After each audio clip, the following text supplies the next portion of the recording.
One, in a quiet village surrounded by green hills, lived a young man named Leo. To everyone around him, he seemed calm, diligent, kind, and composed, yet inside his mind never rested. Thoughts rushed through him day and night, chasing the future, regretting the past, never finding peace in the present moment, no matter how hard he tried. Through reading, prayer, or sitting silently by the river, the noise within only grew louder. Every night, he lay awake, whispering to himself, "Why can't I find peace? Why do I feel so full, yet so empty?" And perhaps you felt that too. When your body is still, but your mind is spinning, trapped in a storm of its own making. One moonlit night, unable to sleep, Leo looked up at the sky and murmured, "If only I could empty my mind, maybe I could finally live."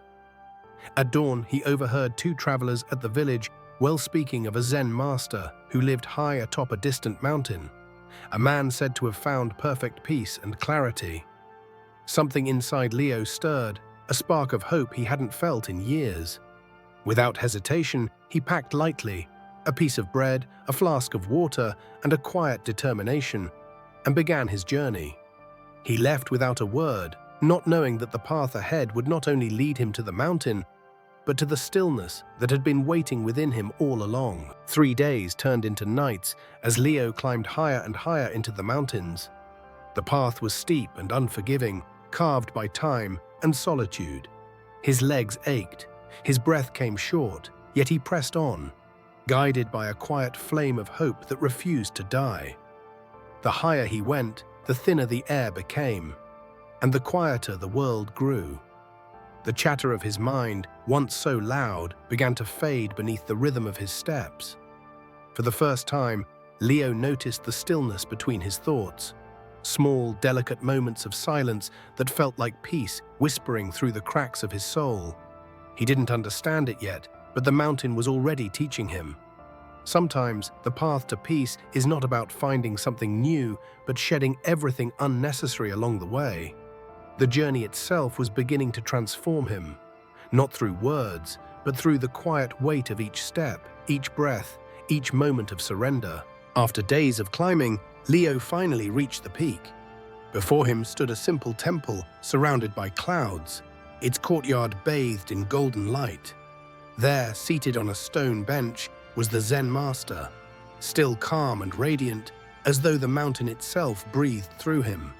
No words, no gestures, only silence so deep it carried more wisdom than any book could hold.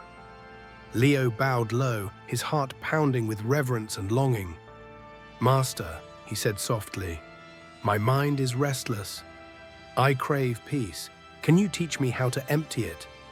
The master slowly opened his eyes that seemed to see through Leo, past the flesh and into the turmoil within. He smiled, serene and knowing, and in a voice as calm as the wind replied, "Empty your mind, you say? Very well. Come with me." The master led Leo into a small courtyard bathed in the soft light of dawn. In the center stood a large stone basin filled to the brim with clear water. Beside it, resting on a wooden stand, was a tiny bowl, far too small to hold even a fraction of what the basin contained. The master turned to Leo and said, "Your task is simple. Transfer all the water from this basin into that bowl without spilling a single drop." 5. Leo stared bewildered. "But master," he said with a nervous laugh, "that's impossible." "Begin," the master replied, his voice calm and unwavering. At first, Leo worked with great care, scooping water slowly, trying not to spill, but as time passed, frustration grew. The basin seemed endless. No matter how many times he filled the bowl, it was never enough. Hours turned into a blur of effort and exhaustion. His hands trembled, his back ached, and his breath came fast. Every mistake only deepened his anger.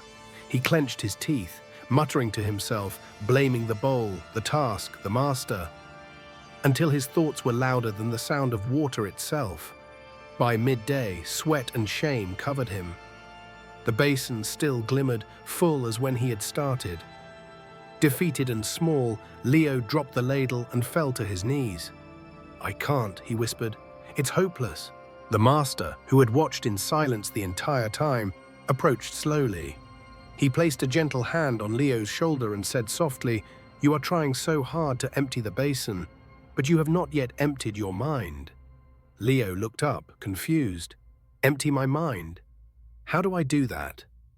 The master smiled, not a smile of amusement, but of understanding. "Let go," he said. "Let go of your fear, your expectations, your need to control the outcome. Be fully here, in this moment, and the rest will follow." Leo listened, but more than that, he felt the words. He realized that his struggle wasn't against the basin or the water, but against himself. His thoughts, his impatience, his pride, they were the true weight he carried. The basin was only a mirror, reflecting the storm within him. As the master turned away, the courtyard fell silent once more. The only sound was the soft ripple of water, waiting for Leo to begin again, this time with a still heart and an empty mind. Leo stood silently before the basin, his body weary but his spirit quiet. He took a slow, steady breath and closed his eyes. For the first time, he stopped trying.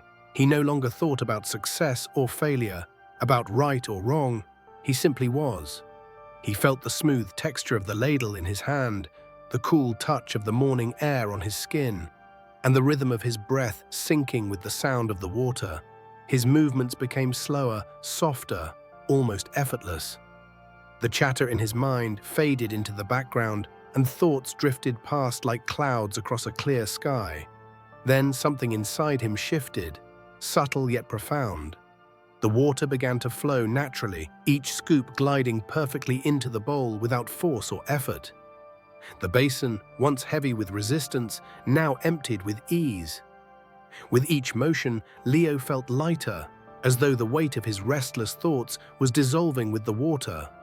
The world seemed still, alive, and complete all at once. In that quiet harmony, he finally understood what it meant to be present. As the final drop fell into the small bowl, Leo looked down and saw the basin was empty. Yet it wasn't the task that had changed. It was him. The lesson was simple, yet eternal. When you empty your mind, the universe flows through you. In that instant, he realized it was never about the basin nor the water, but about his heart. Learning to let go, to surrender, to trust the flow of life. He turned to the master, eyes glistening with tears of gratitude. The master said nothing. He didn't need to. The silence between them spoke louder than words. Peace, Leo finally understood, was never something to be found. It had always been within him, hidden beneath the noise he refused to release. And in that moment, the young man who once carried a storm within stood in perfect stillness, his heart as calm and clear as the emptied basin before him. Leo descended the mountain, not with words of wisdom, but with something far more powerful, a silence that glowed from within. He no longer searched for peace in books, in places, or in people. He carried it with him, quietly and unshakably. The village he returned to was the same hills, the same river, the same noise of life moving forward. But Leo was not the same. His mind, once crowded and chaotic, now moved with clarity. Where once he resisted life's storms, now he welcomed them. When the rain came, he didn't run. He listened. When thoughts stirred, he didn't fight them. He watched them pass like leaves on a stream. He had discovered that true calm was not the absence of noise, but the presence of awareness. And in that awareness, he found a quiet strength, the kind that can face chaos without being swept away by it. Leo had not conquered his mind, he had made peace with it. And in doing so, he came home not just to his village, but to himself. So now, dear listener, the question turns to you. What is it that fills your mind? What are you still holding on to? The fears, the expectations, the need to control that's keeping you from peace. Sometimes clarity doesn't come from thinking harder. It comes from letting go, from loosening your grip, from allowing space for stillness to enter. When you stop chasing peace and begin to listen, truly listen, you'll find that what you were seeking was never far away. It was always inside you, quiet and waiting. Just as Leo found atop the mountain, you too can find a stillness that the world cannot shake. Because peace doesn't live in the clouds. It doesn't hide on distant peaks. It lives in you, and it always has.